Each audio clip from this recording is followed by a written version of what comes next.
Welcome to the CultureRoad podcast, the place where we believe that diversity, equity, and inclusion are a lifestyle. I'm your host, DeEtta Jones, lover of coffee and all things decor, agency owner, and 32-year industry veteran and executive trainer who's helped to shape workplace culture for some of the world's leading companies and institutions. Tune into this podcast for fresh perspectives on hot topics and current events that are shaping today's society and the contemporary workplace. You're tuned into episode 2, and today we are discussing a topic that has swept through society for the past 5 years: cancel culture.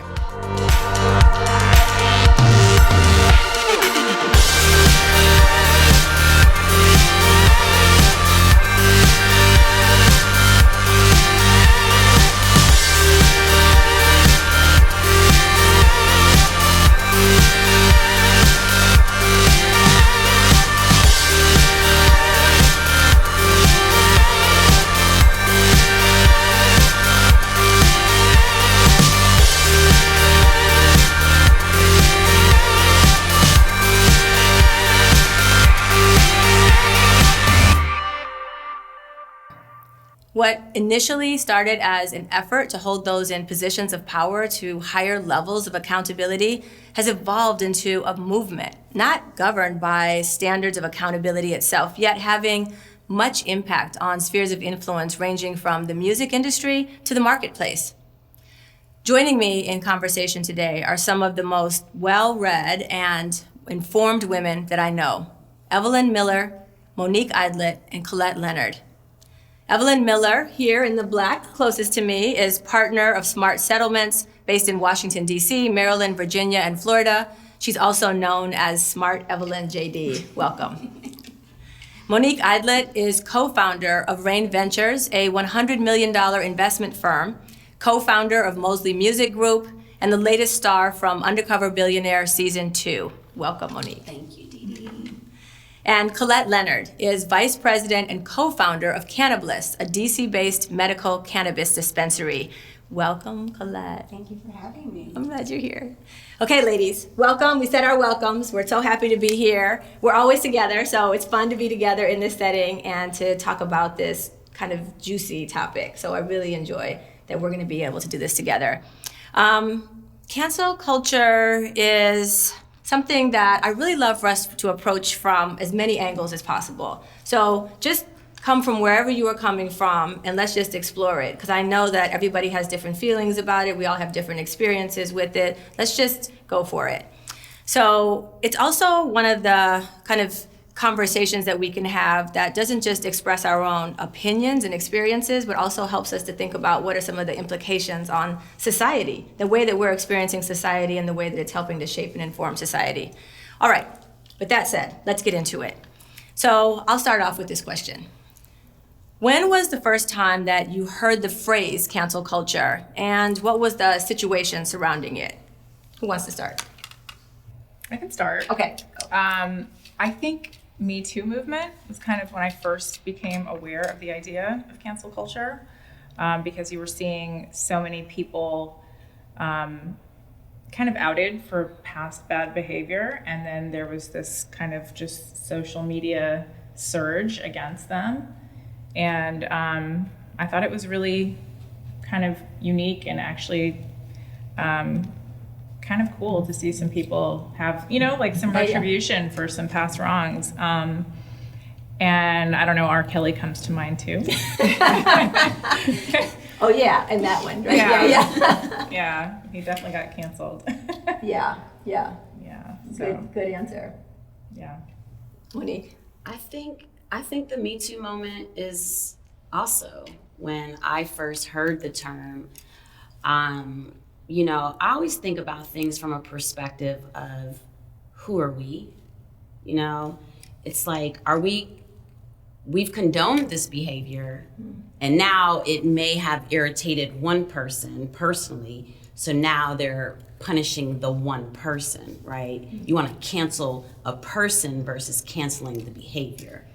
So, just the culture of human beings is interesting to me, because it's like, what are we canceling? Right. And Are we spending that much time on terms versus changing our behaviors and patterns for a different outcome? And why does everyone get so excited to see one person come down? That's a real interesting concept of power to me. And so for me, I've never really like played too much into any of the terms so much. It's actually interesting to me to see us trying to cancel people when we're all flawed. Now, I know that these are like, it's been brought up with extreme behaviors, right? But the behaviors were already there. It was supported until there was no money coming from these individuals, like a R. Kelly or a Harvey, right? They weren't profitable anymore. Right. So now they were targets that were allowed to happen. So, I don't know. I think that we should spend more energy on the solution. Yeah, I'm right there with you. Go ahead. I don't remember when I first heard about it or heard that word. I think it was somewhere around social media or online. And I think that my initial reaction was like, oh, they're holding people accountable. But then when you see what happens to certain people's lives, and we're like, by destroying one person's life, is that really helping anyone? Is that helping society as a whole move forward? So what is it that the actual goal is in canceling someone? I mean, do we really want to cancel people, or do we want to figure out a way to educate people out of this? And I think a lot of the ways I think that I first saw it was possibly Me Too, but a lot of things around racism, and like someone said something that they shouldn't have said, and they got away with saying that for a really long time, and all of a sudden now they're not supposed to say that, and they're being held accountable. But do we want to teach them? Do we want it to be a learning moment, or do we want to destroy their lives? And that's always been kind of where it didn't sit well with me. Well, I think that there's a difference between speculation and assumption and then like behavior that is factual. I think what's scary about canceling culture is that it gets to become the opinions of people without facts, with just one version or one side. I mean, I think about myself, and it's like, what if someone attacked me and said I said something, but what if I didn't? Right? Yeah. Well, Am I canceled because they said I did it? Yeah. I might be the outlier here because I think that I am okay with people being canceled. I knew. I was waiting for you. I was like, Evelyn has a different opinion. I do. I have a different opinion. I'm okay with it. And, what is kind of different and unique about it, and it's good and it's also bad, it cuts both ways, but it's not a court of law. Cancel culture is the court of public opinion. And so, it's not that you're being found guilty beyond a reasonable doubt. I mean, if people feel this certain kind of way about you, it is like it's the mass opinion on social media that people want to now boycott you as a person or your company or, and I don't know. I think that maybe there's a place for that. Why? Like, It's what a is the reckoning. place for it? It's a reckoning. But But here's what the There are danger certain is. crimes that you'll never go to jail for, but maybe you should face some retribution for it. Here's the dangerous thing. When I even think about from a racial equity perspective, a lot of our men were murdered over the public opinion, right? The court of public opinion. Right. And when we say that a group of people can do anything they want because they said so, that's a governance that we have to be concerned with. Because, yeah, maybe it's about cancel culture today, but the past, it was about murdering Black and brown boys because they said so. Now we're canceling you and taking down all your income, any opportunity because we said so. So what is the future of that? We have to predict the behavior of the voices. And that's what's scary to me, is that every time there's a cycle of something, there's this extreme behavior that's being rewarded. It's like a mob mentality. And I love the point that you brought up, Collette, about like, what's the point? I understand that the goal, or at least part of the goal of cancel culture, was to hold people accountable. But is accountability really about stopping bad behavior and then figuring out how to make sure that people understand what preferred alternative behaviors are? or is it literally to just destroy and burn? It's setting an example. I was like, I tell people you gotta burn it to the ground. I mean, But I think but they're not burning It's systems down, they're burning people down. setting- That's the it's setting problem. an example, though. It's setting an example. So were the Salem witch but I trials. think exactly. So my fear, and I think that where you see it go to the opposite end of the spectrum, where maybe where you don't want it to end up, is an example with like a Kyle Rittenhouse. So now he's been like held up as some esteemable person to a certain group of people. When one group tried to cancel him, what he did was horrendous and horrific. Like, we all understand, he crossed state lines. I think people knew what his intention was. It certainly wasn't to go there and like sing Kumbaya and hold hands with people. So now there's a whole group of people that, because of a backlash against him, are holding him up as someone to admire. So that then you lose the initial, purpose of it. It was like, he's not been held accountable for murdering people. And on top of that, He's a martyr. He's like a martyr. He's been held up as a martyr, and that they're trying to do all kinds of other things, that he becomes a spokesperson for this, that, and the other. He's making money off of it now. So he was not canceled. So it was like the complete It opposite. doesn't always I work. think, It doesn't always work. Sometimes the court of Well, public that's a opinion very is not able to dangerous- convict you. Like, it doesn't always work. She says the attorney. I think I mean, they tried to cancel Dave Chappelle. It didn't really work.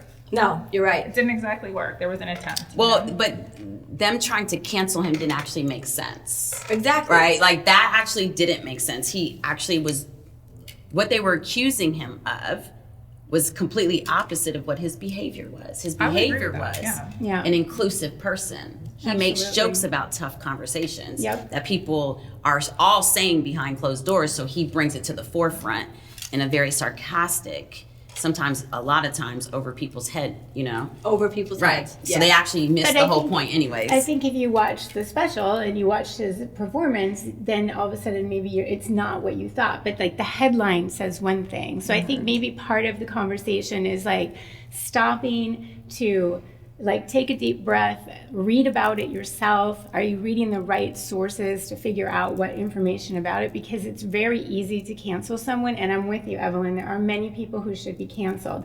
But cancel them, in my opinion, is don't give them a platform to spew their lies and hatred. That's the type of cancellation I would like to see. I don't think that I don't want to see someone not be able to feed their family. Like, that's a completely different scenario. And then you get into like, wow, free speech. Like, should they be able to say what they want? I guess we want to be able to make sure that people have the opportunity for free speech. But do we give them a platform to spew things that maybe aren't as acceptable in society? And at what point have we now come where they're like, just the ugly is coming out from under the rocks it's been hidden in? Or has it been hidden? It hasn't been hidden. Right. Ugly's been around for a long, long time. It's just that all of a sudden, the things that we consider societally acceptable are this narrow, right? And so now everybody's kind of trying to figure out, like, sometimes people are judged for things that maybe they did not do, like in the situation that you described. But sometimes people are being judged for things that they did do, but maybe in a different context or at a different point in time before cancel culture existed. And in that time, it was all right. Nobody made a fuss about it. It was 10 years ago, 5 years ago, 20 years ago, and now it's a big deal. Like, Well, we're in a digital media age. It's a very, so the global perspective of opinion is everywhere within seconds. And Right. everything's Yeah. on video. yeah, but how do you navigate that? Like, how do you be accountable now for everything you've ever done and said up until I don't now? want to be actually. Oh my goodness, right? Evelyn said No. that's life. You hope that you learn and grow and evolve as a human being. But then with that I said, hope we all give the grace to each other as human beings to learn, evolve, pivot, get better, right? My gosh, I would not want to be judged for who I was even a year ago or 2 years before that. Yeah. The whole point of this life is to actually grow. And I actually think we need a little more love and acceptance versus I feel like we're all tolerating each other, and that's part of the problem.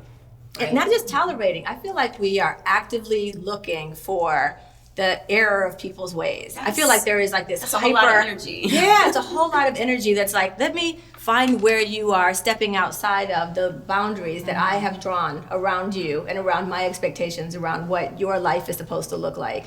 And I just feel like the world has gotten really narrow. I don't know. And so the court of public opinion to me is sometimes people don't even have an opinion. They haven't even thought about the topic, and then somebody else, they see this mass movement, and then all of a sudden they have an opinion about it. It's like, really? And they just jump on. It's like a mob mentality. I've seen this happen recently with people, like let's say somebody starts randomly trending, like they do something kind of public and they start trending on Twitter or something.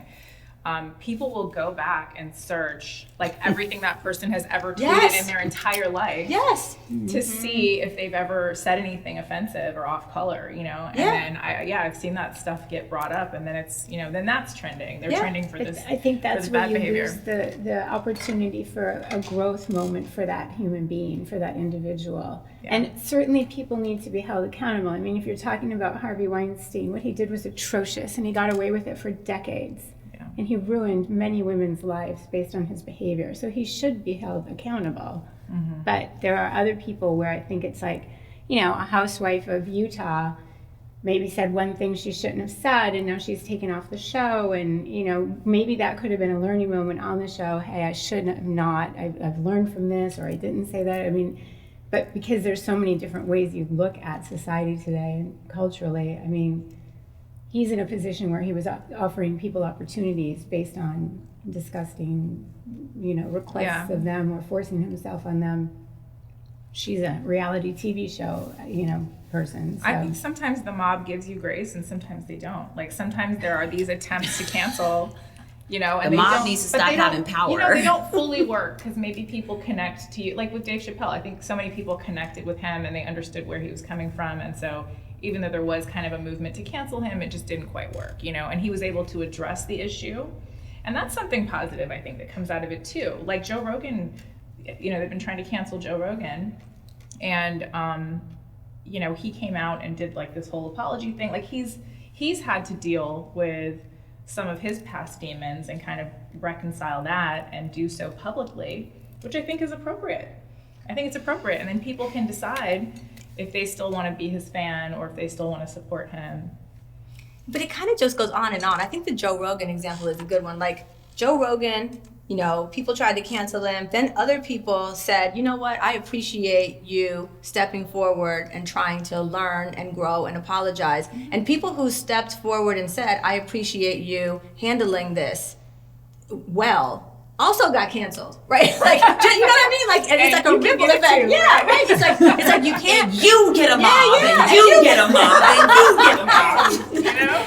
And you're like, that's okay. That's okay. That's how society's like. You think that this is a totally healthy thing? I think people have opinions. I don't think it's totally unhealthy. I definitely do think there are situations where, I mean, just like with any other, if you get accused of rape, if you get accused of some kind of, you know, sexual assault or something like that, and you end up in a criminal trial and it wasn't you and you didn't do it or something. I mean, that's terrible.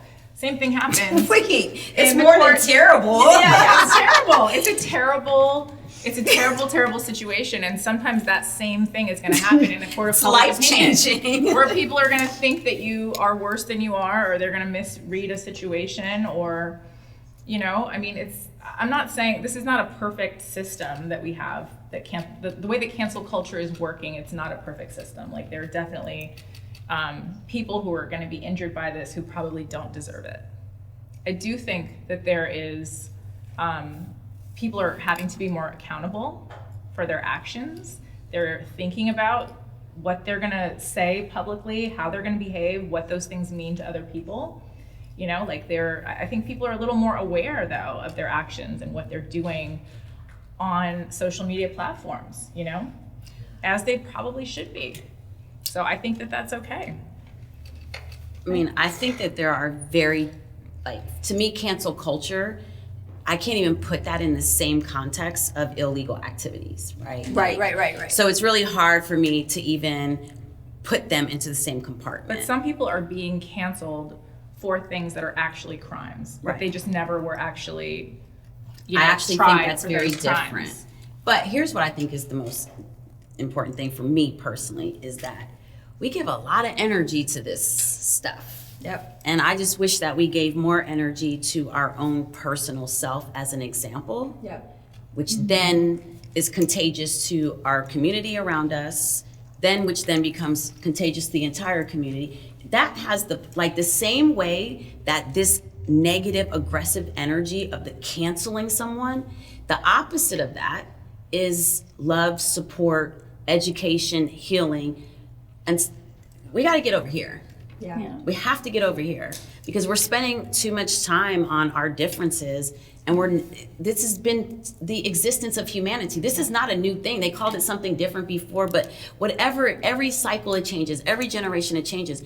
We still have the same problems. We're not getting anywhere. So I would like for us to be the generation, and the millennials and the Gen Z, to be the actual change, to put some final touches to this, because we keep talking about the same problems. It's not new problems. I agree. I actually, it's so interesting. You and I talked about this last night. I am in a totally different space from this.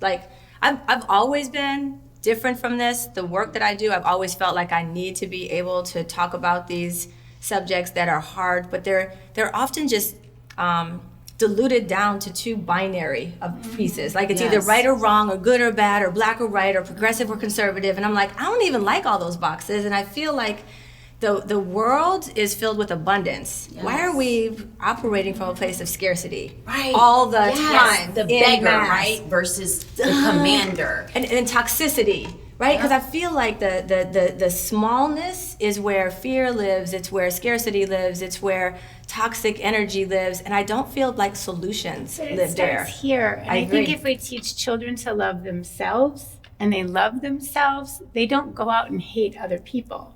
I think that what is unfortunate is that, to me, love is such a beautiful word to use for this, but it's also education. Mm-hmm. So if you love yourself, and you go out with that love and abundance into the world, then you're spreading that. But if you don't love yourself, then you're spreading that as well. So if we can teach children from a young age to love themselves, if we can find ways that children who aren't maybe being raised in a loving home, to help them feel loved and comforted, then they can go teach that to someone else. Because if you put little kids, you see it all the time. Yeah. If you put little kids in a room together, they are so excited to see each other. They don't care what they look like. They don't care what their, gender is. They don't care how they self-identify. They don't really care what they're wearing half the time. They don't care what color they are. They certainly don't care what religion mom and dad are. They're just excited to see someone they like, and they want to go give them a big hug. As a world, can we just start giving each other a big hug instead of jumping on a bandwagon to attack? And again, I don't think it's about not holding people that should be held accountable, because they should be held accountable if they've done something wrong. And it's hard to be held accountable to a system that was created by criminals. Right? Yeah. So that's right. To me, the irony of all these things, right? It's the irony of all these things. We're sitting on stolen land. We didn't get here just, it's really, right? So who gets to be the judger? That's why I don't even usually acknowledge these type of conversations, because it's like, who says we even have the authority to pass judgment? Right. I don't want anyone passing judgment on me. I would like people to help me and educate me on things, because I don't know everything and I don't pretend to. But what I also don't want to do is, if you're judging someone and you're coming into a situation where you are intensely trying to make someone feel bad for their own perspective, that's all they know, how far are you going to get with that? Right. When I feel judged, I back up. Yeah, everybody does. Exactly, and children do, and adults do. So it's like, clearly the judgment role isn't working for us. Right. And also, and why do people have so much pride about you are horrible? Why does that feel good to people? To me, that's the whole enslavement mentality. Evelyn has another opinion. I can see it on her face. I can see it. I would not want to be in her courtroom. Okay, I'm trying to tell you. I am so glad I'm sitting right here, because you're talking and you're like, and love, and you're talking about children, and Evelyn's like, burn them down. Yes. She's like, actually, yes. Let me give you an example. Let me give you an example of a situation where I think cancel culture was appropriate. And Do you guys remember the Blackbird Watcher in New York, Central Park? Yes. A couple years ago? Yes. Oh, yeah. So the guy who was Yes. watching birds in the park, middle of the day, this white woman has her dog off a leash. Apparently the rule is that you must have your dog on a leash. He tells her to put her dog on a leash. She starts screaming as if he's attacking her and literally calls 911, not realizing that he's taping the whole incident. Right. So he never even touches her, is never even close enough to touch her, and she's, freaking out about him attacking her.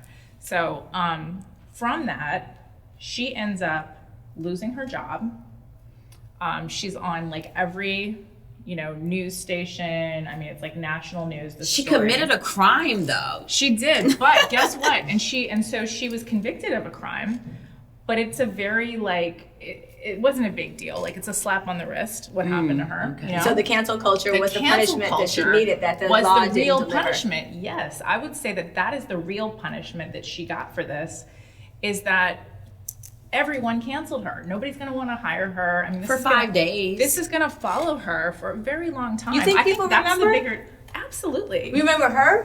Yes. Yeah. Well, we all do. I think when she tries to go get I another remember job, her, it's a but I don't problem. remember her name. I can't call up her name right this moment. wouldn't- Yeah, but you wouldn't can know her Google name. it. I know, but what I'm saying is that when people start applying to my company, it's not like I'm looking up to say cross-referencing, have you ever been canceled, yes or no, No, and but for you're what? if you just Googled her name, Okay, you know what I mean? fair. If she's coming in for an interview with you, First thing there. you're gonna know. Yeah. And she lost her job. Yeah. She lost But her I don't job. actually feel like that's winning. Like, I actually feel I like, think it was appropriate. I know, but appropriate doesn't always mean winning, right? Was it appropriate behavior for her to lose her job? Yes, maybe, whatever. I'm sure there's a million other people at her company and all these other companies who just have learned to not say it out loud, right? Like, that's just been the history. I think that there are other white women who might think twice about crying rape on a black man because of that situation. Like, you might at least think about that you know what if I get caught on tape doing that? Well, if we're going to cancel some culture, I'd like to cancel the bad police officers who break in, no-knock warrants. Like, that to me is that's the stuff we have to cancel, right? The behaviors of things that are putting people in very dangerous or having them end up dead or in prison for no The reason. black bird watcher was in a very dangerous Yes, he position. was. that I night. agree. Yeah, I he absolutely was. agree. You know, and if it wasn't for him taping the incident, I'm sure he would have been arrested. Yes. It would have been a would have been a very different situation. Right, so let's cancel the justice system that keeps rewarding the cops for their bylaws, right? Let's cancel the police union, which is the largest for-profit gang. Right, the largest for-profit union. They are the largest union in the world. Let's cancel the things that actually make sense, because canceling individual people's, it's not changing anything. What will change a system is to figure out how to rewrite the laws or rewrite things that can have a super generational impact. Do you think she hates us even more now? I think that She thinks she blames us for her ignorance, because she does, and she's going to teach that to her children. She's going to be allowed to keep saying that through her community. What she needs to happen is to be taught what her behavior, why it was wrong, and that she needs to be educated. I still need her to make money, because I don't need her to hate anyone. The hate is why we keep getting in this situation. I think that there are a couple of reasons, though. I mean, it's just like, if somebody commits a crime, do you just want to educate them on why they shouldn't have done that? Or is there a place for punishment? Is there a place in our prison Well, system? not in a for-profit prison system. There's no rehabilitation. It's on Wall going Street, on. right? What I'm There's no saying is that rehabilitation going on there. But I understand what you're saying. Yeah, like, set aside the structure of our prison system. Like, let's set that aside. But just crime and punishment. Like, if you commit a crime, there are multiple reasons to punish people, and it's not all about just like, oh, let me educate you as to why you shouldn't have, raped that lady or robbed that store or whatever. Like, it's not just about educating them. I do think there's a place for actually punishing the individual, and then also setting an example so that other people see that, oh, wow, I shouldn't do that because this terrible thing could happen. I don't know that I can agree with that second part, because hundreds of years later, we're still, clearly the people who murdered us because of skin color and hate, 400 years later, they still haven't got that memo through example. Yeah, but it is interesting though, because fear is a ridiculously motivating change agent, right? And if people are afraid to say or do something that somebody else might perceive as offensive or crossing a line that could have repercussions on not just how they are perceived, but on their livelihoods, then it actually does modify behavior. So that's just saying I it's agree. okay to wear the just don't say it out loud, but when you're after hours and you're in your uniform of your KKK or whatever, your hate mob or on anyone then that part is okay. Just don't say it out loud. Yeah, so I'd rather people say it. I'd rather so say we it can too. educate them. I agree. Well, I don't know if everybody shares the same aspiration about crimes, philosophically. though. I'm not talking about Yeah. crimes, but what I'm saying is that I think that the society that we're living in is so fed up with trying to educate and trying to do this incremental improvement that they were like, you know what works? Fear. Fear works. Coercion works. Okay, and so it's not going to get what us they're commitment, but doing- it's going to get us compliance. So I'm just saying I actually hate cancel culture. Like, I hate even talking about it, right? But I also feel like it's ridiculously important because it's such a force in our society, and it's also a force that is using so much energy that I think could be so much more amazingly redistributed to focus on aspiration, to focus on where do we want to go, to focus on what we want to become, to focus on getting ourselves to a higher vibration. The tricky part is that not acknowledging what's happening seems like I'm skipping over something. Like, there's clearly some toxic environment that we're living in that is growing. But it's feeding itself. It's been toxic from its creation. Yeah. Right? I think here's the just thing. focus on the fear, and the fear divides. I was gonna say, here's the thing. Think about we're all parents, right? Think about when your child is little, right? If you only give them energy and respond to them through their negative behaviors, Exactly. what they continue to do throughout their whole life is they only do negative things to purposely get your attention. Yeah. If you start rewarding the positive behavior, if we start working together in unity for the positive side of the conversation, all of a sudden that might be the thing that becomes contagious. Again, I'm always going to sit on the side of solution, the glass is half full. Like, I don't see where we're getting anywhere with putting all this energy on the problems all the time. Agree. Yeah, I totally agree. I guess I'm just saying that I agree that putting our energy on things like cancel culture, in my opinion, is toxic.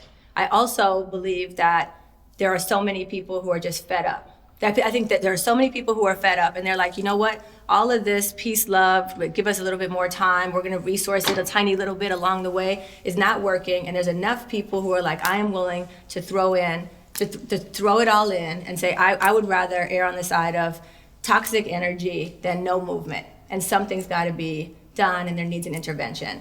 And so if holding people accountable in a way that means burn it all down to set an example actually catalyzes action, I can see why people are erring on the side of it. I just don't think it's a long-term solution. I don't know where it's going to get us, right? And that's the thing that I'm kind of like, all right, it's been years now that we've been living like this. We've got to get to a place of kind of shifting our energy, because energy begets energy. It's like we're going down like this. It's like our culture is collapsing. What you focus on is what you grow. Yeah. So, I think that there are people in positions of power that know very well how to divide people and to do that through fear tactics and to create the other.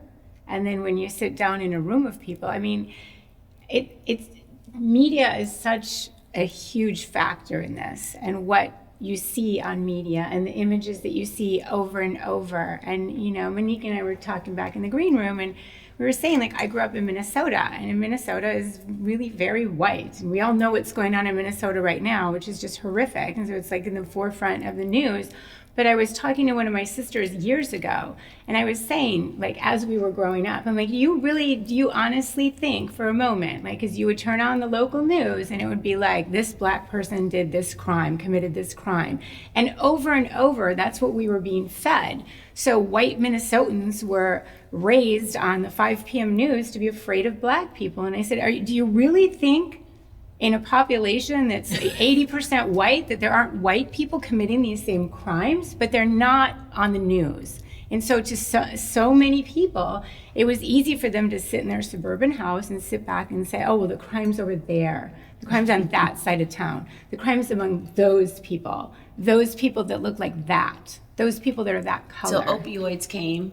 Yeah, so opioids. And then all of a sudden we had a crisis. Now we have a crisis. Now it's a crisis because everybody's got it. Yeah, exactly. Yeah, it's interesting. I definitely feel like there's a huge opportunity for intervention. So I guess one of the other questions that's on my mind is all of you are entrepreneurs, right? That's the other thing that I love about us is that we're all entrepreneurs. And so we all have positions of authority. We all are job creators. We all are visible in our work, in our words, in our deeds. How do we model, right? What are some of the things that, knowing the society that we're living in, knowing that there's so much visibility on every single thing we say or do, knowing that cancel culture is alive and well, what is it that you all do to kind of navigate how you show up in the world? At Cannabliss, we start every morning with a gratitude share. Because again, I keep repeating this, but I feel like what you focus on is what you grow. So I always want to start, like, even if people have a car accident on the way to work, or, they spilled their coffee, whatever it is, you want to shift that. So they come in and it's like, we sit down at the morning meeting, we talk about, what the specials are for the day and what we're going to do. And then we say one thing that we're grateful for. Today, I'm grateful to be here, to be participating in this conversation. And I've really tried to shift the focus of the members of our team so that they're focusing on things that they're grateful for. And they've come to me and said that they had never heard of that before. And this is like such a cool thing. And some days you can tell it's a struggle to come up with one thing you're grateful for. But if you do start with gratitude, it really improves your day, in my opinion. I love it. I agree. I wake up and I make a list of everybody I'm going to cancel. And then she goes to the gym and works it out. You said it with a totally straight face. Now listen, I have to say, for knowing Evelyn for 20 She's mean. years, She is mean. I can tell you that there is a scary little side of her where she actually deems at one point all of us probably should have been canceled, including herself, right? So you've done some cancel stuff. Let me think about this. No, but really, the way that this, I think, affects my workplace, there is something that we think about because we're very active. My whole company is very active on social media. So the company does their own stuff. I individually, as Smart Evelyn, do my own posting and stuff. And so we are very conscientious about what we're putting out there. And, there are certain things that, like, I might share with close friends that I'm actually not going to put on social media. Yeah. So because I'm trying to be sensitive, I'm trying to be, conscientious about that. So I mean, that's how it plays out in my workplace, is that it is something I think about because I see what can happen if you post the wrong thing. You post something insensitive or you don't think about it, and it's not good. Yeah. I think all of us think about this every day, right? I think that, there was a time where you could have a meeting or you could have a conversation or you could be in person and maybe something you said you regret or, oh, that wasn't good timing or whatever, right? But there was no side effect to it. It was left there because that's how it was. And that was the culture of the workplace. That was the culture of business. Now, even in an office, you never know when you're on camera. Yeah. Right? Even with the most simplistic form of someone working with you or for you or at a meeting with you, they're recording. Yeah. They're doing selfies, they're doing videos, and all of a sudden you end up, unbeknownst to yourself, on someone's social media. Yeah. And you hear you have the visual, you have the vocal. So I feel like we're all practicing it every single day because, especially as leaders, I do get concerned with what are we going to talk about? This is a soundbite. It lives forever. Right? Is 10 years from now, what am I going to be wanting to do from a leader perspective? Is that soundbite going to harm me? Yeah, is it going to out of context? Was it edited and pulled away wrong? Yeah. Right? And so I think about my likeness and image. I think all of us should think about these things because that is the only thing we actually do own is our own identity. Right? And who we are. And we have to show up for that thing every single day. And when people get to manipulate it, alter it, or give an opinion on it, we do have to think about those things. And I think that I've always liked to stay put myself right in the middle of life as a student, right? Like the flow. I'm a student, then I become a teacher and share the information. I fall back into student, share. And I feel like when we kind of sit like in that middle space, it does take a lot of the pressure off of us. We don't have to be the experts in everything. In fact, I like to say I don't know too much of anything. I'm just going through life and I'm sharing as I go. I'm learning and sharing. I feel like when we start making it a little more simplistic like that, that competitive, that one competition that keeps putting us all in, we shouldn't have said that. Because we've all experienced that over our competitive business nature, right? It's just what it is. You've always walked away from something like, maybe I shouldn't have said that. Oh, I hope they don't think I meant it like that. I even called you last night, or I was telling you like, oh, I hope DeEtta didn't think I meant it like that, you know? And so I think that we all, it's just about an accountability factor. We all every day have to practice accountability to our own integrity.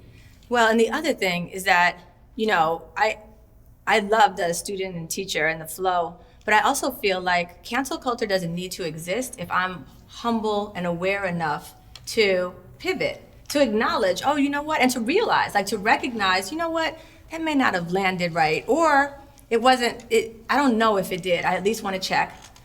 And then be willing and able to say, I apologize, you know, and figure out how it is that we can go forward and then start practicing that. But I feel like that to me is the true form of what we want cancel culture to evolve into, right? That where we don't need other people to constantly be batting us about the head in mob form about what it is that we did wrong and throwing us away, discarding us. Because all of those discarded people become toxic people. That's what I get concerned about. Me. Yes. Yeah, like we are creating if they all band toxic together. people. They might have already been toxic people. They may have been. Yeah, I think they were already toxic. Like let's think about the Joe Rogan. You brought up Joe Rogan, right? Mm-hmm. So everyone wanted to cancel him. But really what should have happened is, why do you still have a Spotify subscription? That's the, you know, Spotify is the one he has free speech. Whoever he wants to be, that's up to him, right? But Spotify is actually the one paying him, right?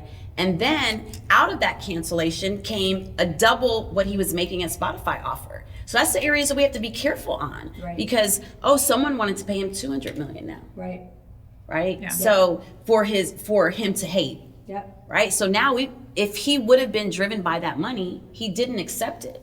But what if he was one of the ones who accepted it? So we have to be a little careful about, because we don't know what we're driving people to when we push hate. Hate drives revenue. I mean, we know this, right? People who do things that are hurtful or negative or bashing they get the most likes, they get the most views, they get the most offers, they negotiate the best. Like they are rewarded for behavior that is harmful and toxic. And so the more we kind of feed into it and enable it, the more we're actually setting ourselves up. And then on the contrary, right, or on the converse, there's people who are sitting around talking about love and higher vibrations who are kind of just, you know, we're just kind of living, throwing away money here or there. We're just like, whatever, let's go out to dinner and talk more about love. You know, and it's interesting because we also have to realize that even those of us who want to get away from something like cancel culture and the toxic nature of it, there's a strategic advantage to that. So how do we take some of that strategic thinking and use it in the service of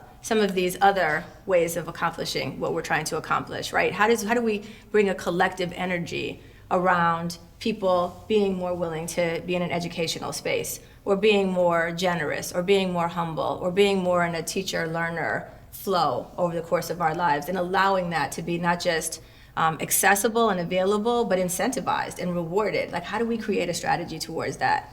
I feel like we need to get like a critical mass of people kind of going in the same direction. You know, I've always felt like if you're having conversations with yourself, meaning the people that agree exactly how you are, then you're not really growing too much, right? Mm-hmm. So for like, I remember we did an interview with the former KKK dragon, or whatever that highest, whatever their titles are. Wizard, I think. Yeah, whatever. He was like I forgot the org chart. I can't remember. Don't think about that. Dragon Wizard. Yeah. My point is that he used to be that, right? And I actually thought that was a dope opportunity for me to talk to him. Right. And for me to ask him tough questions. But also not from, clearly if he left it, he doesn't think like that anymore. But how can he go back and make the people who are still currently in there, what can he go do to help them. Like I just don't know how we'd solve any of these issues that we have with each other talking to ourselves. I agree. I think with that person, it was like where, when, and how were they taught that hatred? Well, hate Where did is it taught. start? It's It very is taught. simplistic. Hate is taught the same way love is. So, you know. But it's also really interesting because I think at the core, most humans are starting off from a really similar core. Not all of us identical, but there's a really similar core of kind of needs and wants and expectations and hopes and fears and values that we have starting off, like this little children innocence idea you started with. And then from there, you know, that idea that you were talking about, the innocence of a child, you were like, well, why can't we just get back to then? And I'm like, because all these years of like toxic, you know, acculturation happen, where we're being told, no, less of this and more of that, and we don't believe this, and they're not this, and you know, we're being kind of filtered constantly with those images, like the kind you described of growing up in Minnesota. Mm-hmm. And so, by the time a person is a fully formed human and doing things that might be totally dysfunctional, to be able to have access to how did that happen? And also, what are the possibilities for my own toxicity? Like, what is it that I can learn from that? That's the other thing. Well, I mean, I agree with you. We have to be in more space with people who are ideologically and even behaviorally really different from us if we're going to grow. But that's another thing that cancel culture doesn't really allow. It's just like, I'm just going to cut you off completely But rather as a than being able society, to what do grow. we fund? I mean, she brought up the police earlier. We spend how much money funding the police? Everything's out of funding the fear. military because we're taught to be afraid. And how much money do we spend on education? They constantly pull money from education and flip it to, you know, for-profit prisons, for the police force, for judges. That, I mean, we just saw what happened in Minnesota with Kim Potter and that judge. Kim Potter took a person's life for nothing, and she gets 2 years because the judge felt sorry for the police officer. Can we cancel the system? Can we come on, cancel the Evelyn, help us can we cancel the system. Cancel the system. You can cancel things. So what things can you cancel? Yeah, but the can problem cancel then is companies, the you can marketing. cancel- yeah, you can Because cancel when you that say stuff. defund the I mean, just police, like Spotify, people are like pulling their Yeah, music pulling it, off. pulling it, They're yeah. ending their subscriptions, which you is know, 'cause great. Yeah. you're That's supporting capitalism. You're that keeping your this guy on your dollars count. platform that we don't agree with. We want to boycott him. I mean, it's a cultural He's boycott. spewing hate, right? I think there's a place for this. I really do. Well, I think I there's mean, I feel like you guys are being very pie in the sky about this. Like, there are some people doing some real bad things that are actually crimes. Like, some of this stuff is lighter. Like, you know, people are being racist. They've said racist things. They get canceled, or they say offensive things, and people try to cancel them. That's one thing. People are actually doing things that are criminal, and they're not criminally prosecuted. But cancel culture is coming in, and it's a reckoning. I think it's appropriate. I don't think that that's inappropriate all the time. when There's does it a place become for it. when is it inappropriate? Because what if I didn't do something? Well, then it's problematic. I think it's Right. problematic. It's you know? There's a possibility about though. it. Yeah, It's a I mean, 50-50 chance. Listen, if the court of public opinion gets it wrong, just like if a court of law got it wrong, then it's a problem. It's a problem. You've But convicted the somebody court that of law didn't really keeps do it. getting it wrong over and over. and so I does the think- court of public opinion. Absolutely. It's gonna happen. I agree. There will be people. She's that like, fall roll through the cracks. dice, baby. But the way Like it's worth it. It's No, worth I'm it. just saying But that's the- how punishment works. Like, it's not perfect. It I isn't. think the way to make change is I'm not still taking that risk. education. And I think that, you know, as someone who has a background in marketing, you look at something like, I'm with you. Let's tear it all down, because what we have is not working. It's not working. But to use a slogan like defund the police, that's really bad marketing. It is. I mean, I don't know how to, I don't want to Well, that system does need to be defunded. So. It absolutely does, but you can't use that terminology. Because Why? when you say defund the police, Misleading. well, first of all, you need police officers in certain instances. Now, should you have someone who's a mental Yeah, in the health suburbs expert where they to don't talk- bother anybody. Well, I mean, you know, my husband. Stop and owns- frisk my is a hus- real issue. Stop and frisk is horrendous, but my husband Let's owns a cancel that- cannabis let's cancel that dispensary. culture. Yeah, that's a lot. They have attempted to break in on more than one occasion, and you know, who do we call if not the police? So there is a purpose for police in society, just not the way it's set up now. And I think that 100% I agree. Like when there's a mental health crisis, which is oftentimes what you see going on when someone is murdered, not in the situation that just happened in Minnesota, but you see it. There's a mental health crisis, and the cops show up.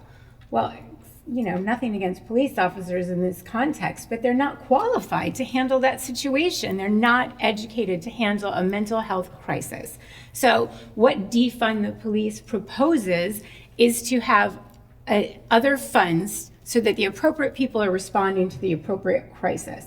But from a marketing perspective, it's horrible marketing, because people are like, what? Well, what if I need the police? Or what happens then? And, Right. There's ways to pitch ideas and to educate that use different terminology. Yeah. So I think that it is education, but it's how do you market that education? Let me tell you something. How do you bring people If they to could believe say, what they'd you're say saying? F the police. That's what everybody really, like, the neighborhoods where this is coming from, it's defund the police is the polite word, right? They like have said that before. Right. It caught on. Everybody Yeah, liked it. I understand what you're saying from a marketing perspective, but that's why from a marketing perspective, cancel culture is interesting, right? It works. It's catching. All I know is that the people who are canceling haven't even put a mirror in front of themselves.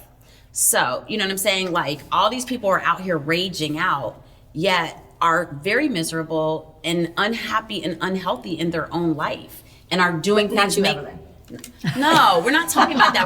We're talking about the mobs, right? We're literally talking about the people who. Okay, you got just. I'm not Evelyn who wakes up canceling. Like, oh my God, cancel. I'm like, maybe we should all have like a one-on-one with Evelyn just to make sure she's not holding us accountable to any individual thing. She's like, and you get canceled, and you get canceled. Oh yeah, we gotta talk. We gotta have a one-on-one. I'm gonna apologize. Do you guys really not think that it's appropriate on any level? No, I don't think not. I said that. I did not say that. And I think that the couple of examples that you have given have actually been like, oh yeah, I can see. Karen, got it. I understand. But I also don't see how canceling her actually, it punished her. I just don't believe that it actually led Where's the to- restoration of her, though? I don't know what's going to happen next. I don't know what the good is going to come of it next, other than potentially, and I love that you pointed it out, there may be other women who might go, oh, let me pause, because I don't want to be that. Right? And so maybe there are pieces like that. And I think that is how acculturation works, right? Cultures say, these are our societal norms, and sometimes those societal norms are born out of really painful acts. Like, think about how many cultures have all of these really hurtful ways of trying to tell people, this is our culture, stay inside It's the a bounds. cultural shaming. Yes, Like, I know. Cancel culture is a cultural shaming, and some people should be ashamed of some of the things they're doing. Like, Many people should be the ashamed Karen, of a look lot at of the things whole they do. Karen This is thing. true. This Karen epidemic is a part of cancel culture. Yeah, I know. I think that's been pretty important and powerful. Like, do you know how long this has been going on? And there is no accountability or punishment for being a Karen other than cancel culture. And other There than- really isn't, It's you like a know? little badge. It's like a little badge, shame of honor. It's that people shame. are wearing. It's- a shame badge, like a little scarlet letter. I am a Karen. It is. Yeah. It is. It's interesting. Well, we It's see how interesting. well that worked in the Scarlet Letter, so. It didn't work very well. Didn't That's work. the problem, is that all of these ideas, even though I understand that's how culture works, and this is part of the personal kind of cognitive dissonance that I'm really wrestling with about the whole idea of culture, is that I love the idea of culture insofar as it helps us create a sense of identity. This is who us is, right? It gives us, this is who I am, these are my people, this is what we do. So I love it from that perspective. But I also feel like, tangled up in it is all these other things that are really unhealthy, and I feel like are just really toxic. Because insofar as there is an us, there also has to be a them. Insofar as this is how we behave, there is also this is absolutely not okay with how we behave. And I feel like the binary way in which we are approaching our kind of cultural navigation is just too much for me. There's a So I'm lack of wrestling with it. empathy all around. I agree. And I I think agree. that that's a huge factor in it. I mean, if we aren't leading with empathy, like, how would I feel if that happened to me? And I'm not saying if you made a Right. racist comment and you should be canceled for that, but just in general, like, how would I feel if that was me? How would I feel if that was my best friend, my husband, my son, my family? Like, how would we feel if we were put in that position? And I just feel like there is such a lack of empathy all around, and I think we could all lead with kindness, lead with love, lead with an open heart. I love yoga, and I've been practicing yoga for many, many years, since I was about 15, but I love that it's called practice. It's a practice. Mm-hmm. It's not something that you master. And what's beautiful about that is something you said earlier, that at some moment you are the student and then you become the teacher. And I think that that's just a beautiful way to sort of look at how we can evolve as a society, like that I'm the student now, but I could be the teacher someday. Yeah. So we're always teaching someone something. So what do you guys want to happen when, let's say, the Karen comes and tells the black kids on the corner that they have to remove their lemonade stand because they don't have a permit? What do you guys want to happen in that situation? Because it's not a crime.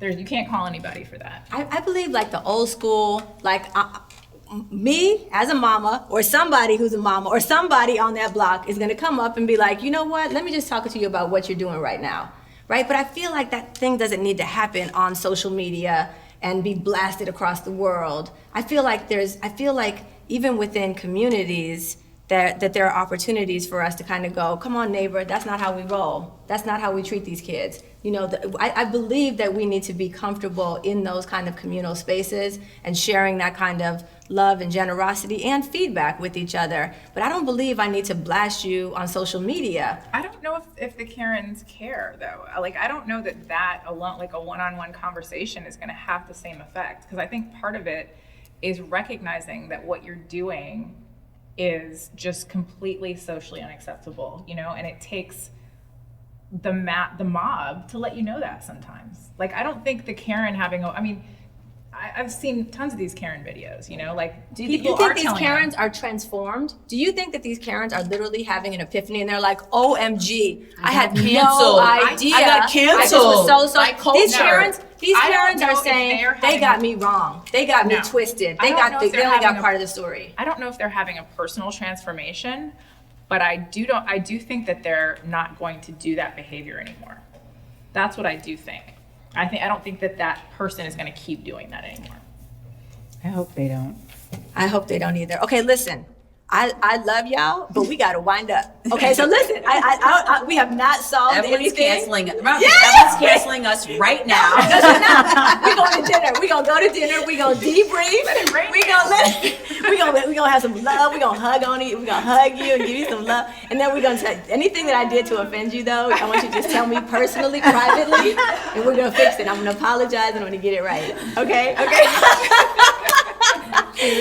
Okay, look though, but before we wind up, I want to ask everyone, what is something that you just want to kind of leave with us? And also, how is it that we can follow you? How can we follow you on social media or follow your work or learn more about your companies?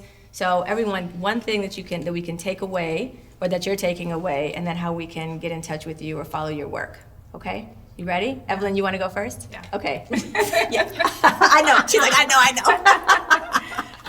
know. So I would say I guess what I'd like to leave everybody with, because I've been joking a lot about this, but I think that, one of the positive things that I do see that can come out of cancel culture is that it does start conversations, So like when you get publicly blasted like that, hopefully, it creates a conversation around the topic and people do learn and evolve because of that.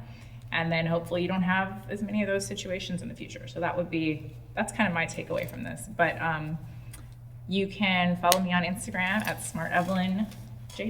Sounds good. And buy a house from you. We can like, that's right. We can come to you for all of our closing needs. That's correct. Lovely. Thank you. Okay, Monique. Oh man, for me, I think the best thing that we can do about any of these tough conversations is start inward, right? Because we all have flaws, is start that inward work and that self-healing and then start practicing it. And through that practice, it starts becoming contagious. Yeah. And I do think that we all have a responsibility, especially as more evolved people. We're world traveled. We are very high level, so we are very inclusive naturally. I think that we have to also put ourselves in others' shoes, and we have to have empathy. And through that empathy, we're supposed to show compassion, right? And build a community of people who don't necessarily have the same experiences that we have. Yeah. I think that is our obligation. That is what we owe to this world. That is our contribution, especially for those of us, like the four of us, who are successful people. Yeah. That is our job. I agree. Yeah. And how do we get in touch with you? How do we follow your work? So you can follow Rain Ventures' work at Rain Ventures, REIGN, on all of the social media platforms. And then my personal is Monique Idlett on Instagram, and then Monique_Mosley on Twitter. Lovely. Thank you. I think what you said, I agree. I feel like that, we are very privileged. I'm also sitting in this room with white privilege, and I think it is my obligation to look in the mirror and lead by example. And I think that it's so important that we do that every day, because you're right. We have so many opportunities. We've been so blessed. We're so fortunate. And not everybody has that. So you don't know the burden the other person's carrying. Yeah. And I would like to hope that, that it is just an easy lesson that you can teach someone, that maybe it's the conversation. Like, try to put yourself in their shoes, have a little bit of empathy, and see how you might be able to share something you've learned that could help them have a teachable moment. And again, what you said earlier, it is all about love. It is. Just lead with Leading love. with love. Lead with love. Including ourselves, right? Yes. Evelyn's like, Evelyn's like, bam, bam. How did I know? I knew she was. And a little bit of punishment. She's like, a little sprinkle of punishment. She is an attorney. She is an attorney. She's like, law and order, people, law and order. I love it though. I love the juxtaposition. Okay, how do we get in touch with you? How do we follow For you? the shop, it's at shop_Cannabliss, and we are located in DC, but we accept medical cards from anywhere that has a medical program in the country, so please stop by the shop. And personally on Instagram, I'm at Coco90069, because I used to live in LA. Love it, love it.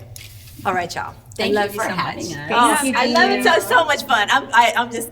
This is so We'll have to hilarious. do this more the whole often. thing. I know, right? Okay, podcast Many topics. Fridays. Many So topics. many topics. So that is a wrap for episode 2 of the CultureRoad podcast. We invite you to visit us at CultureRoad.com to learn more about our digital learning solution, where you get access to fresh monthly content and community in a live and on-demand format. The CultureRoad community of practice will fuel your ongoing professional development and help you to integrate equity, diversity, and inclusion concepts into your everyday life. Learn more about CultureRoad at CultureRoad.com. And thank you again. It's wonderful being with you. Thank you. Thank you. Thank you.